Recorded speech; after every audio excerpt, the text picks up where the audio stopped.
Hey guys, Cliff here, and in this video, we're going to talk about how to learn fast. A little bit about me. I do technical support and research and development for the team, and part of my role requires me to learn many new technologies and solve many new problems fast.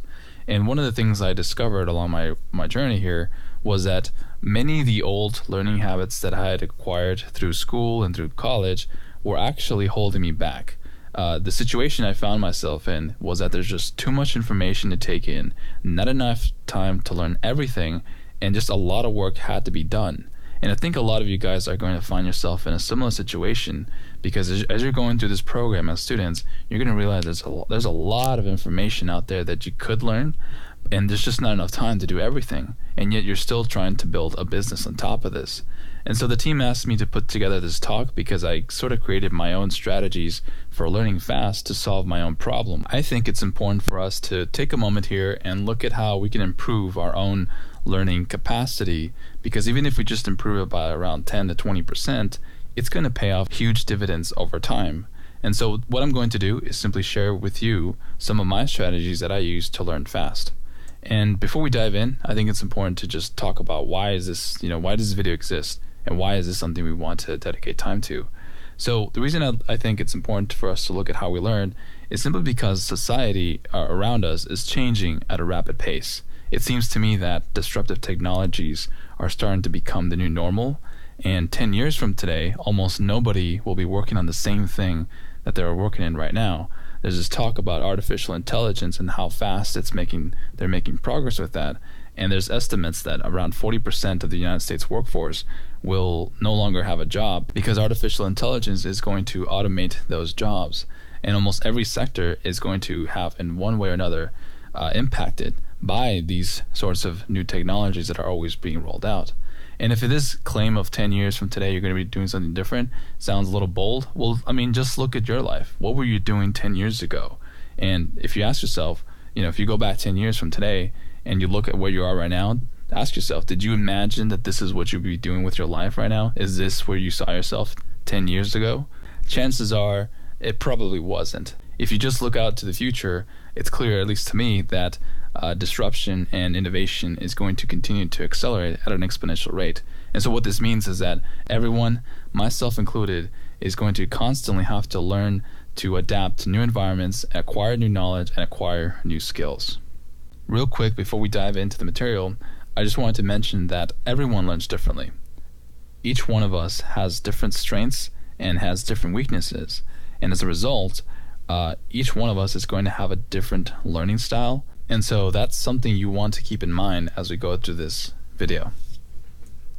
This is the cone of learning. This was developed by a fellow named Edgar Dale, who in the 1960s researched different methods to retain information after 2 weeks had passed by.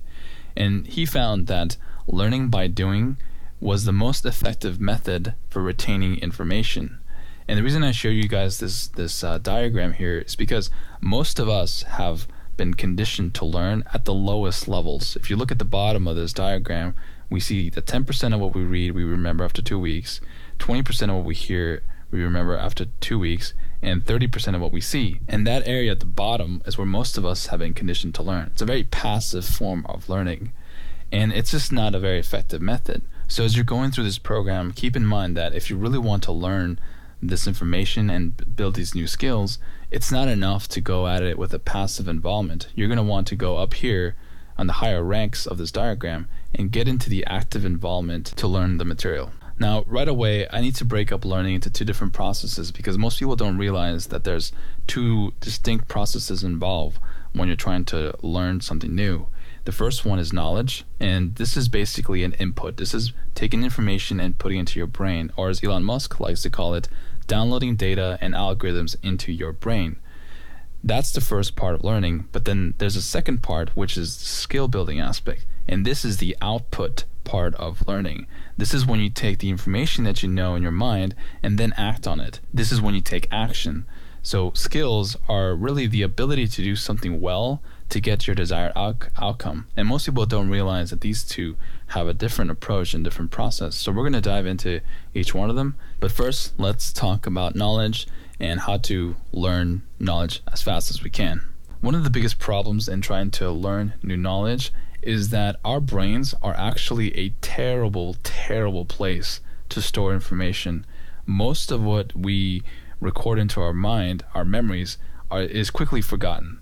And so I wanted to show you guys this curve called the Ebbinghaus forgetting curve, because it demonstrates how a lot of our brains work.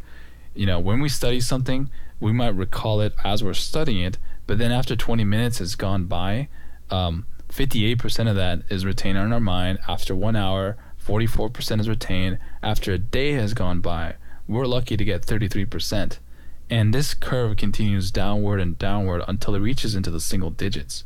So what this means is this, that when you're trying to learn something, you have to be aware that as you're reading a book or going through a video or anything, that almost all of it is going to be forgotten.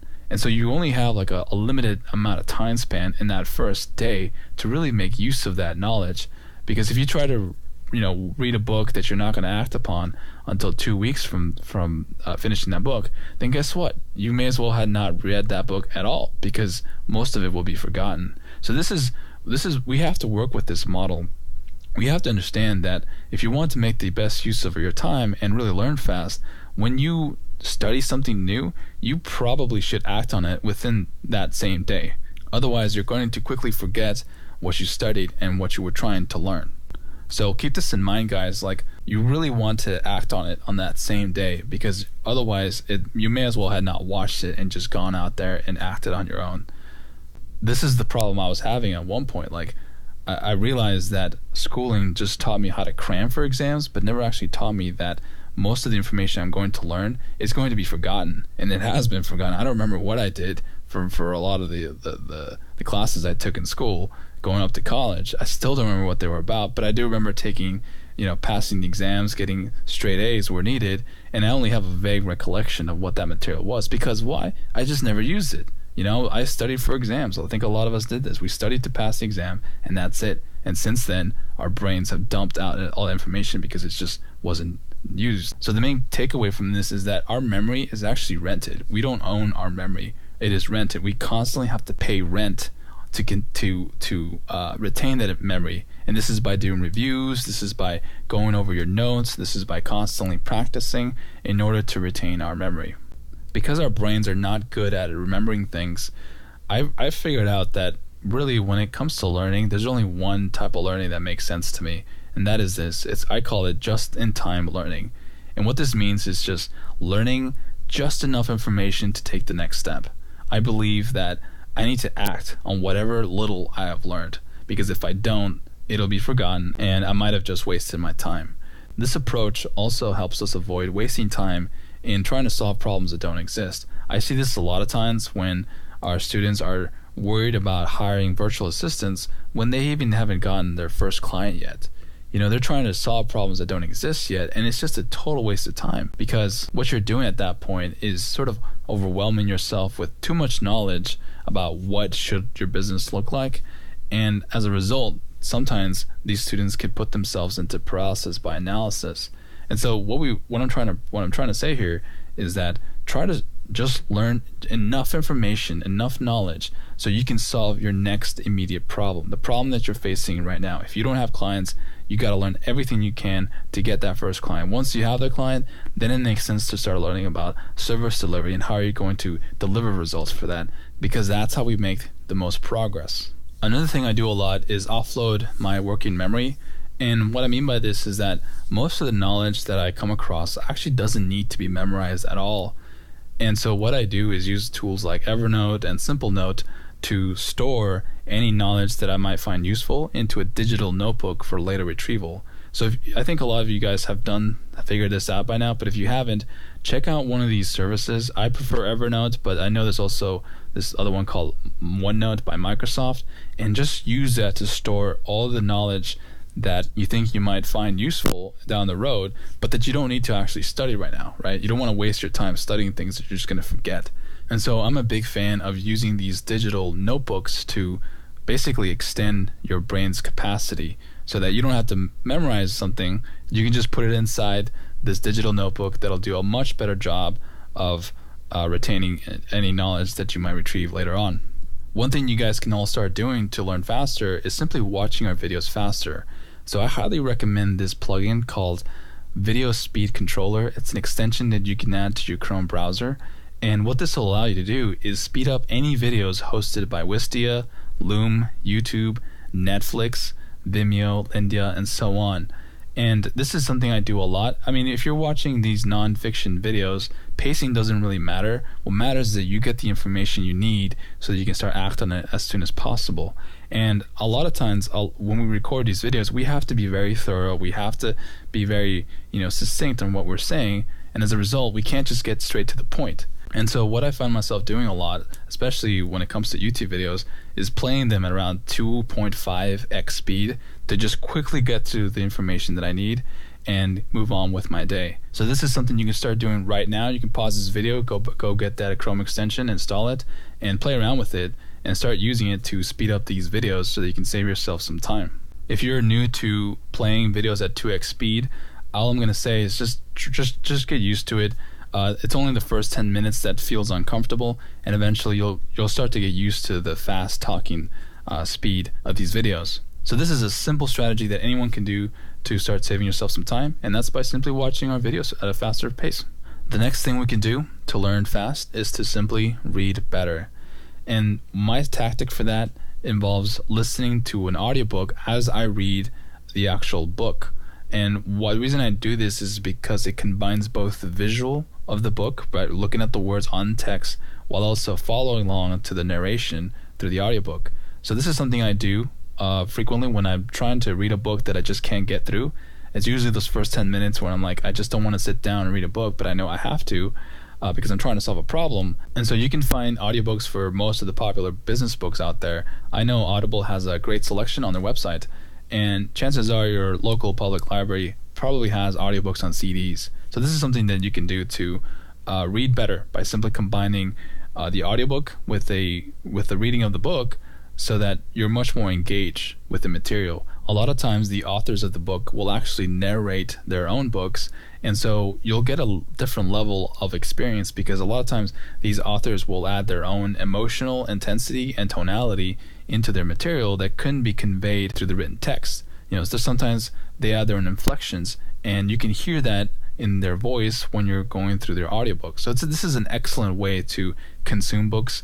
It's my preferred method. I don't always do it. I usually do it for like the first 10 minutes just to get me into just to build up the momentum of reading a book. And after around like 15 minutes, I'll usually, I don't know, not always, but sometimes I'll pause the audiobook and just read on my own because I know I can read faster than just listening along to an audiobook. But this is an excellent tactic if you ever struggled reading books. It's just to combine these two mediums. You'll find yourself much more engaged as you read books in your journey. The next thing we could do is to read faster.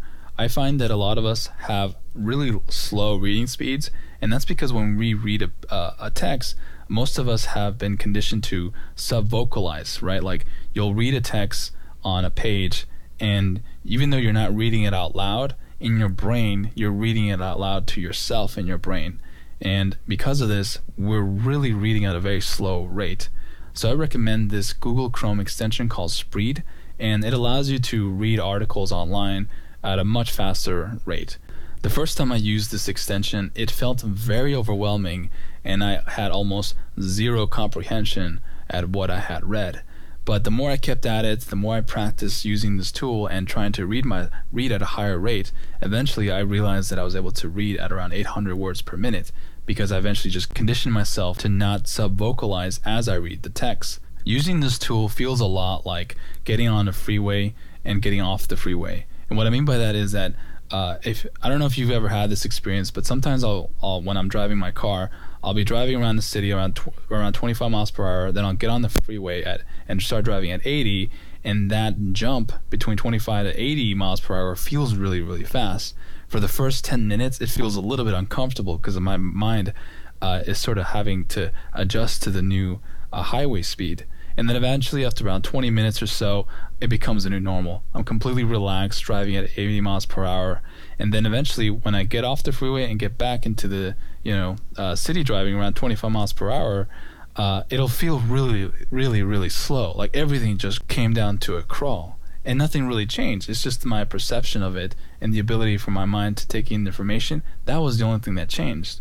And so this tool is going to probably feel like that if you've never taught yourself to read faster. At first, when you go up to like 1,000 words per minute or 800 words per minute, it's going to feel really fast. You're going to get almost zero comprehension. And I'm telling you that that's normal. Eventually, after 10 to 15 minutes of constantly using this tool, your brain is going to adjust, right? It's no different than you adjusting at 80 miles per hour on the freeway. It's eventually going to adjust. When you bring it down to around 600 words per minute, which is still much faster than the average reading speed of 200 words per minute, you're going to be able to retain that information at a much higher rate. And this is how you teach yourself to read faster. So I highly recommend using this free tool, especially if you read articles online or read anything online. Just click on the little extension button and start training yourself to read faster. The second part to learning is actually building our skills. This is when we finally say, okay, we have all this information, we have everything you need to do, and now we need to actually do something in the real world. So skill building is really building the ability to do something well to get your desired outcome. Now, the biggest thing I want you guys to take away from this is that most people don't approach skill building correctly. They have a totally different skewed perception of what it actually takes to build a skill. And so this diagram represents what most people believe skill building looks like. Most people believe that the more time you put into building a skill, the more practice you put in, the better you're going to get. And so they have this imaginary trajectory, right? That the more time they put into building a skill, their skill is just going to get naturally better. And what I want you guys to take away from this is that this is a lie. This is a myth. This isn't how skill building works. What it actually looks like is more like this. What we have here is a diagram of lots of plateaus with little breakthroughs in between the plateaus to break them up, followed by a recession. This is what skill building actually looks like. So what we have here is sudden bursts of breakthroughs followed by long stretches of plateaus. And so what's happening here is that you're practicing, you're building a skill, you're trying to learn sales, you're trying to learn the sales script, and yet it seems like you're not making any progress, and then eventually, everything clicks, and then there's a breakthrough, and you see this exponential growth in your skill, followed by a small regression, and then back into another plateau. And so when you're building a skill, most people don't realize this, but most of the time will be spent in plateaus, even though you're deliberately practicing every day. And so that's the main thing I want you guys to take away, is that the progression of a skill is actually a series of sudden bursts followed by long stretches of plateaus. And as your skills continue to get really, really refined and really strong, those plateaus are going to get longer over time. Sometimes they can last weeks or they can last months. And what happens is that as people are going through this skill curve, because they think it should look like this, and they're really going through this, they start to feel very frustrated and start to feel very like something's wrong with me. And they start to question themselves and doubt themselves if they can really pull it off and learn these new skills. And that is when things really fall apart, because that's when people are tempted to quit and say, this isn't working, I'm not cut out for this, I'm just going to quit and try something different. And that's the real danger here, is because most people think it should look like this when really it's like a series of plateaus. So the takeaway here is that you're going to get on a plateau when building a new skill, and that's normal. And so if you're in that plateau, just keep going. There's going to be a breakthrough eventually, and you're going to go up in a higher level. If you'd like to learn more about how the real progression of skill works, check out this book by George Leonard. It's called Mastery.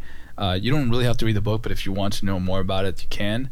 Actually, what I encourage you is to go on YouTube and just look up Mastery by George Leonard. You'll get the major points. It's a very short book, but it's a very important one, because most people quit way too soon, not knowing that they're building a skill is actually a series of plateaus and breakthroughs. There's also another concept called the 4 levels of learning, and I think most of you have come across this model at one point or another. So I'm not going to cover everything. You can just look up online to fill in the gaps. But there is one particular level that I want to talk about, and that is level 2. This is the conscious incompetence. The reason I wanted to bring this up is because this is where most people quit. Most people who don't succeed in our program is because they reach this conscious incompetence and they realize that things are tough, this isn't as easy as they expect it to be, and they eventually quit. And that's really sad to see, because this is where the learning starts to take place, right? to build new skills, to acquire all this knowledge, to build these new skills, you're going to have to learn and change. And it can feel painful. So rather than try to pretend that it doesn't exist, it's better to just talk about it openly and say, yeah, this is the process that we all go through. So the thing to know about level 2 learning, the conscious to competence stage, is that this is the most difficult stage, because this is when you're going to have those feelings of inadequacy. This is when you're going to feel anxiety and just high levels of frustration. And the thing to take away from this is that all those emotional feelings and this emotional turbulence, that this is all normal. So you just want to go through it and work past it. And one way to think about this, an analogy I like to use, is working out and going to the gym. When you're going through level 2 conscious incompetence, you should expect frustration and feelings of inferiority in the same way that you would expect to feel sore and sweaty after a workout. Try to imagine someone going to the gym who wants to, get in shape, but then they don't want to sweat and they don't want to feel sore. Imagine what kind of progress they're going to be able to make. Chances are they're not going to make much progress, because anybody who's gone to the gym knows that to get the benefits of going to the gym and working out, you have to sweat and you're going to feel sore after that workout is over. And nobody complains about this. We all know that's part of the process going through a physical workout. Well, there's a similar process when it comes to learning. It's just that instead of tearing down your muscles and building them up again, what you're doing is building new neural pathways into your brain and getting synapses to fire in different ways that they've never fired before. And as your brain is making these changes, you're going to, as a byproduct, feel these feelings, feel the frustration, and feel the anxiety and the overwhelm. Like, what I'm just telling you guys is that you're going to get past it. It's just part of the learning process, and it's not going to be around forever. So it's just best to anticipate that this is going to come up, to accept it, and to just keep moving forward. So the key points that you should take away from this is that when it comes to building a skill, really the biggest mistake is in trying to avoid the frustration, trying to avoid feelings of failure, or trying to avoid anxiety. That is by far the biggest mistake, because that's when people quit, and that's when people don't make progress. Don't slow down, don't procrastinate, because what you just do is actually just drag out that frustration period that everyone goes through, aka level 2 in conscious incompetence. You don't want to drag that out longer than it has to be, because it can be kind of painful. So again, expect frustration, feelings of inferiority, the same way you would expect to feel sore and sweaty after a workout. It's just part of the process that we all have to go through. I find that, at least when it comes to me, that really only the first 10 minutes during a skill building exercise is the hardest. I find if I can just get past those first 10 minutes of emotional turbulence, then I'm okay. I'll be fine if I can just make it through those first 10 minutes. And I think this is because there's this concept called hedonic adaptation that teaches us that this is why happiness is hard to sustain, because when everything's cool and everything's great, you got the new car, you got the new place, you'll feel really happy for a short period of time, but then your body adapts to it and it becomes a new normal. And I think it works both ways. When you're going through that frustration barrier through the level 2 conscious incompetence, after about only 10 minutes, it becomes normal, and then it's just no longer painful anymore. At least that's how I find that it works for me. And just keep going, guys. Eventually everything will just click together and you're going to have a new skill. And that's when you get to level 3 and level 4, which is when you reap the benefits of all that hard work. So now what I want to do is combine both the knowledge and the skill building into our top strategies. And I find that when it comes to learning fast, there's really only 3 strategies that far outshine anything else I've seen out there that I use whenever I need to learn something very quickly. The first one is learning through mentors. Second, average of 5 people. And 3, having a fast feedback loop. So let's talk about each one. This is Elon Musk, and he's estimated to be worth around $16 billion at the time of this video. And what's really interesting about this guy is that he's been able to walk into many different industries that are completely unrelated and just achieve massive success in a very short period of time. And so when I look at a guy like Elon, I look at him and try to study, how is this guy learning? Because here's a guy who has walked into the automotive industry, into the space industry, financial industry, into the internet industry, and just even solar energy industry, and had massive success. It seems like this guy is just a really master learner So at one point in my life, I went through this phase where I was just studying everything related with Elon Musk because I was just so curious, like, how does this guy keep figuring these things out and keep having such massive success? And one of the best resources out there on this man is his biography by Ashley Vance. And there was this one particular quote that really stood out for me, and it is this: "At SpaceX, Elon had to pick up things on the job. Musk initially relied on textbooks to form the bulk of his rocketry knowledge, but as SpaceX hired one brilliant person after another, Musk realized he could tap into their stores of knowledge.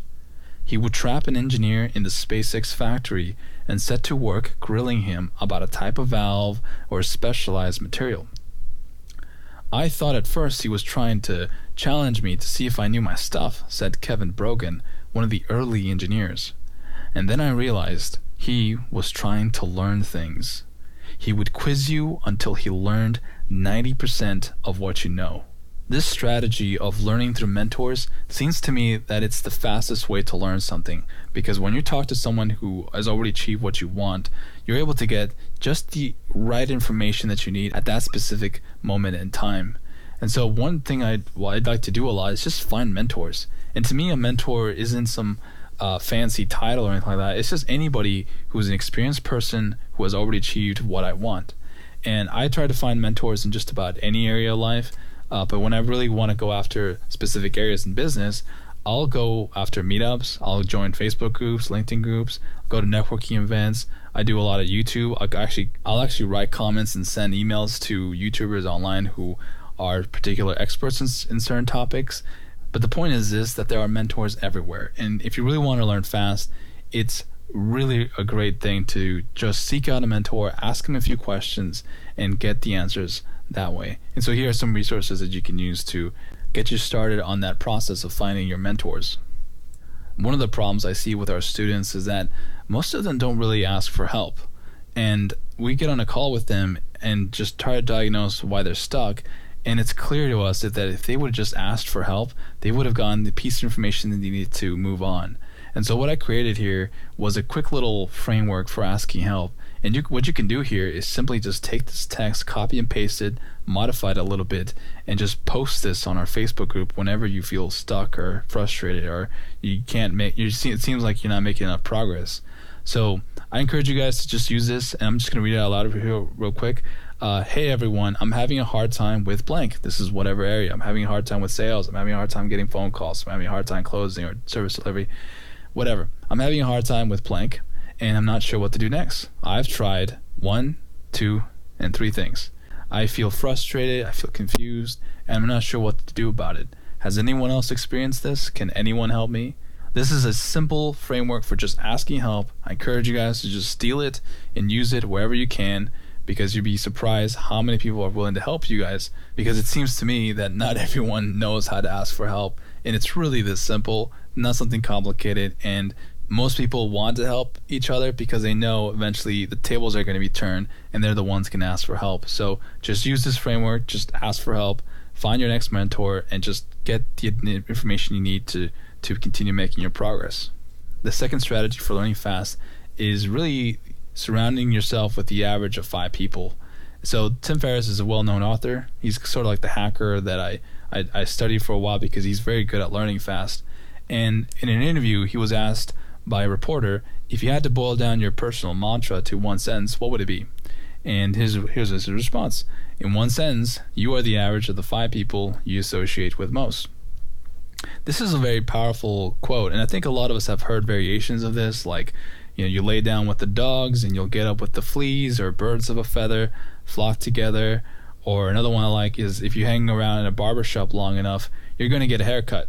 So what this is all playing is that the environment that you put yourself in has a huge, powerful impact on on your beliefs, on your habits, on your skills, and really how you learn. This is almost making learning automatic, right? Like, you're going to learn new things if you surround yourself with a talented group of people. So here are some tactics you can use in this program to cultivate your inner circle.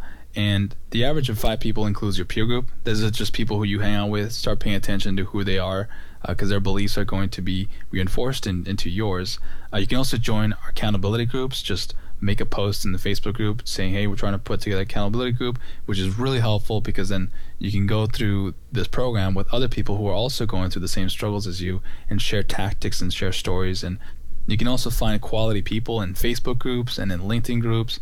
When I was first starting out, I actually joined a hackerspace, like a co-working space that had a lot of people working in technology, from software engineers to developers to all sorts of people from all walks of life. And I knew that if I just put myself in that environment, sooner or later I was going to be able to pick up the lingo, the vocabulary, the best practices at a faster pace. And sure enough, it worked. Within 3 months, I had learned a lot of the coding that goes into a website just because I forced myself to be in that kind of environment. Other places to find quality people would be like Quora, Stack Exchange, Hacker News, Reddit. You have to be selective, of course, but this is how you start to interact with other individuals. You can also join a mastermind group, which is an excellent way to surround yourself with high quality people. And Josh has his own mastermind group, which you can learn more about near the end of this course. But you don't have to join that. You just find yourself a mastermind group out there and put one together that you can be a part of. Sometimes I want to learn from people whom I can't really access at this point. So what I like to do is just go to YouTube on my phone and play interviews by influential leaders like Steve Jobs or Jeff Bezos or Warren Buffett or Charlie Munger. I like to do that. Just have like interviews playing back on my phone while I do some busy work around the house. I also like to listen to TED Talks, read biographies. Is an excellent way to sort of understanding what other people are going through in their lives. So these are all tactics that you can start using to surround yourself around high quality people so that you can start learning from them and to make more progress in your life. The third strategy for learning fast is what's known as the fast feedback loop.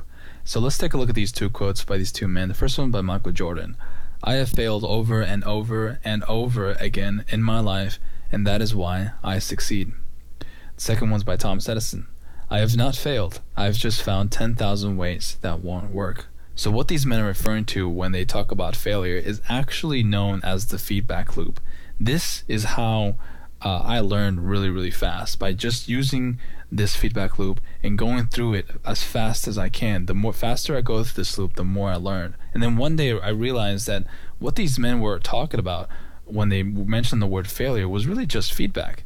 You can replace the word failed inside Michael Jordan's quote with word feedback. You could say, I have gotten feedback over and over and over again in my life, and that is why I succeed.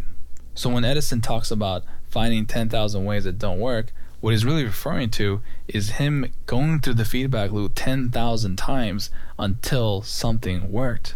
And this is important because this feedback loop actually has a lot of implications that we can learn from. First of all, it means that trying to learn everything is a waste of time. Most of us are just never going to get it right the first time, and that's just part of the process, right?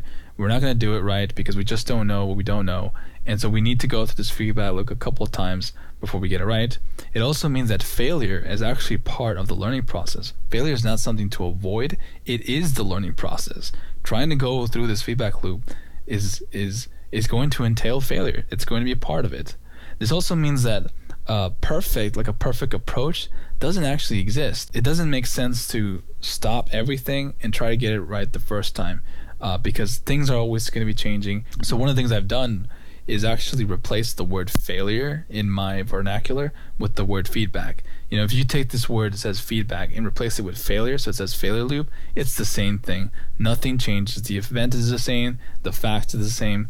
The only thing that's changed is just your perception of it. So as you're going through this program, keep trying to find ways to speed up this feedback loop. Keep trying something, do anything. Get out there and just take action.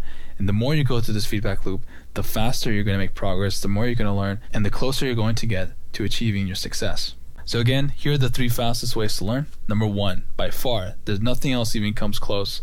The fastest way to learn is through mentors, finding people who have already achieved what you want. It is the best method I've found. Second, average of 5 people. And 3, fast feedback loop.